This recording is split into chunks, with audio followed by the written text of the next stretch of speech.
حسد کیا ہے؟ کسی انسان کو خوش دیکھ کر خود دکھی ہو جانا،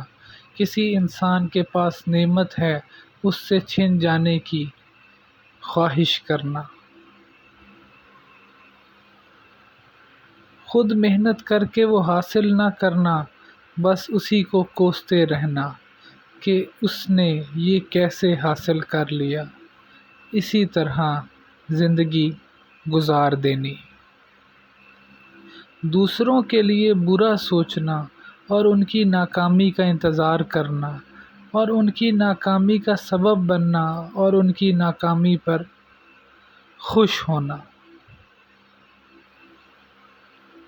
خود کو کامیاب کرنے کے لیے کچھ نہ کرنا اور ان کو ناکام کرنے کے لیے ہر کوشش کرنا، یہی حسد کہلاتا ہے۔